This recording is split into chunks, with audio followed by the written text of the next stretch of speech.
एखाद्या मोठ्या व्यक्तीसोबत काही दुर्घटना घडल्यानंतर यंत्रणा कशी कामाला लागते याचा अनुभव सांगलीकरांनाही आज आला। काल रात्री संभाजी भिडे यांना एका भटक्या कुत्र्यानं चावा घेतला। याच भागात 4 महिन्यापूर्वी एका 1.5 वर्षाच्या मुलाच्या चेहऱ्यावर कुत्र्यानं हल्ला केला होता।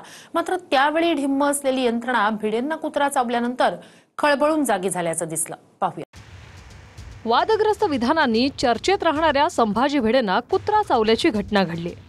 विशेष म्हणजे या घटनेनंतर सांगली महापालिकेतील यंत्रणा खडबडून जागी झाली। गल्लोगल्ली पिंजरा गाड्या फिरवून भटक्या कुत्र्यांना जेरबंद करण्याचं काम सुरू झाले।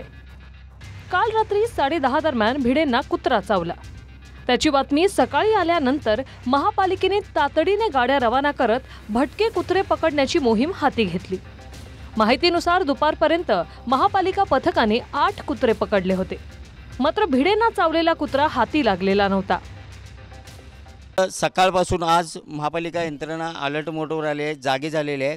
यापूर्वीही सांगली शहरात अनेक भटक्या कुत्र्यांनी शाळकरी मुलं असतील किंवा विद्यार्थी असतील, त्याचबरोबर ज्येष्ठ नागरिक जे पहाटे फिरायला जातात, अशा अनेकांचा चावा घेतला आहे। नागरिकांनी अनेक वेळा या महापालिकेला निवेदन दिले, अनेक वेळा आंदोलनही केली, मात्र महापालिकेने याकडे दुर्लक्ष केलं। काल रात्री एका धारकऱ्याच्या अर्थात समर्थकाच्या घरून संभाजी भिडे जेवणाचा कार्यक्रम आटपून परतत होते। घराकडे जात असताना सांगलीतल्या माळी गल्लीत एक कुत्रा त्यांच्या डाव्या पायाला चावला। यानंतर भिडेंना रुग्णालयात नेलं गेलं। डॉक्टरांनी 2 इंजेक्शन दिली असून येत्या 2 दिवसात भिडेंना आणखी 4 इंजेक्शन देण्यात येणार आहेत। माझं नाव कमल जंबूराव माळे। आमच्या घरी गुरुजी जवळजवळ 8, 8:30, 9 वाजता आले होते आणि ते नुकतीच व्यालेली पिल्ली होती, 4-5 पिल्ली होते आणि ते कुत्री पाजवत पडली होती, झोपली होते आणि त्या माझ्या पिल्ल्यानंच न्यायला आलं का असं त्या कुत्रीला वाटलं आणि तिनं गुरुजींचा पाय धरला आणि 4 दात उठले होते। वर 2 दात आणि खाली 2 दात असे असं पिंजरीला त्याने धरलेलं होतं कुत्रीने। आता पण मुलगा आमचा गुरुजींना घेऊन दवाखान्यात जाणार आहे म्हणून गेलाय। मात्र ज्या माळी गल्लीत भिडेंना कुत्रा चावला तिथल्या स्थानिकांनी भटक्या कुत्र्यांच्या हल्ल्यावर संताप व्यक्त केलाय। याआधी 4 महिन्यांपूर्वी याच गल्लीत याच कुत्र्याने एका 1.5 वर्षाच्या मुलावर हल्ला केला होता। मात्र त्यावेळी सांगली महापालिकेने कोणतीही कारवाई केली नाही। पण यावेळी भिडेंना कुत्रा चावल्यानंतर यंत्रणेने भटके कुत्रे पकडण्यासाठी जंग पछाडलाय। कसं कुत्रं चावलं होतं, काय झालं होतं? याच कुत्र्याने चावा घेतला का भिडे गुरुजींना चावलं त्याच? तो 1.5 वर्षाचा होता।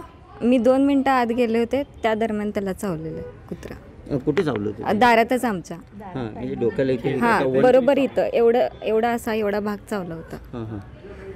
पूर्ण चावा घेतला, त्याचं डोळं त्यावेळेस वाचला, पण पूर्ण इथंपर्यंत असं चावा घेतला होता त्याचा। आणि आमच्या गल्लीमध्ये बघता तर बऱ्याच कुत्रे आहेत की आता आम्ही महापालिकेला कळवलेलं पण होतं, पण त्यानंतर तशी म्हणावी तशी तेवढी ॲक्शन त्याच्यावरती झाली नाही। माझ्या शहरात कुत्रे खूप वाढलेत।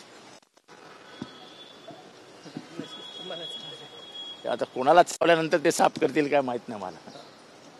म्हणजे कुत्रा कोणाला चावल्याशिवाय आणि तोही महत्त्वाच्या माणसाला चावल्याशिवाय कुत्रे काय उचलले जात नाहीत।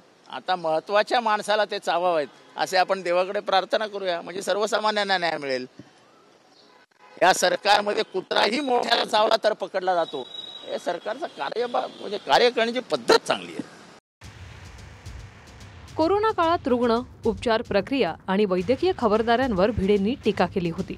कोरोनानं मेलेली माणसं जगण्याच्या लायकीची नव्हती असा शोधही त्यांनी लावला होता। त्याच भिडेंनी कुत्रा चावल्यानंतर 2 इंजेक्शन घेतल्यामुळे राजकीय वर्तुळातून काही नेत्यांनी यावर प्रतिक्रियाही दिल्या आहेत। काय ते कुत्र्याला दुर्बुद्धी सुचली, कुणाला चावावं हे कुत्र्याला कळलं नाही याचं वाईट वाटतं। हो, कुठला कुत्रा शोधत आहेत पोलीस याचं अजून मला काही माहिती मिळाली नाही। मी माहिती घेतो या प्रामाणिक कुत्र्यांनी का असा राग धरला याचा या संदर्भात खरं तर SIT वगैरे लावून चौकशी केली पाहिजे। दादा, संभाजी भिडेंना कुत्रा चावला त्यावरती बघ आता ना, कुत्रा हा जो प्राणी असतो हा धोका ओळखतो आणि आपल्या घरी जर कोणी चोर आलं, कोणी डकेत आलं आणि समाजात जी नको असलेली माणसं अशी जर कोणी आले तर कुत्रा त्यांच्यावर भुंकतो किंवा चावतो। आणि आता तो जो कुत्रा आहे त्याच्या जीवाला तिथं भीती झालेली आहे। कारण संभाजी भिडेंचा जर तुम्ही इतिहास पाहिला की हे जिथं जिथं जातात तिथं दंगली घडलेल्या आहे, भीमा कोरेगावची दंगल झालेली आहे.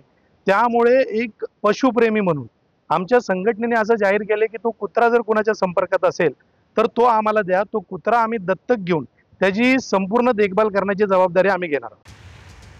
तुर्तास उशिरा का असेना पण सांगली महापालिकेतील श्वान पकडणारी यंत्रणा जागी झाली. याबद्दल स्थानिकांनी समाधान व्यक्त केलंय. सकाळपासून दुपारपर्यंत कुत्रे पकडण्यासाठी यंत्रणेने अविरत प्रयत्न केले. दुपारी ऊन वाढल्यानंतर काही मिनिटांची विश्रांती घेऊन श्वान पथक पुन्हा भटक्या कुत्र्यांच्या शोधासाठी कामाला लागलं होतं. एकंदरीत पाहिलं तर त्या कुत्र्याला पिल्लांना आपल्या पाजत असताना गुरुजी आल्यानंतर त्यांना त्या कुत्र्याला असं वाटलं की गुरुजी आपल्यावर हल्ला वगैरे करतात का काय, म्हणून मग त्या कुत्रीने एकदम अचानक जाऊन भिडे गुरुजींच्या डाव्या पायाला चावा घेतला आणि त्यानंतर मग भिडे गुरुजी यांना सांगलीच्या सिव्हिल हॉस्पिटलमध्ये नेलं. त्या ठिकाणी त्यांना 2 इंजेक्शन देण्यात आले. उर्वरित 4 इंजेक्शन जे आहेत ते 2 ते 3 दिवसाच्या असे 4 इंजेक्शन गुरुजींना देण्यात येणार असल्याची माहिती सांगलीचे सिव्हिल सर्जन गुरु यांनी माहिती दिलेली आहे. कॅमेरामन सुजित सोबत मी शंकर देवकुळे, TV9 मराठी, सांगली.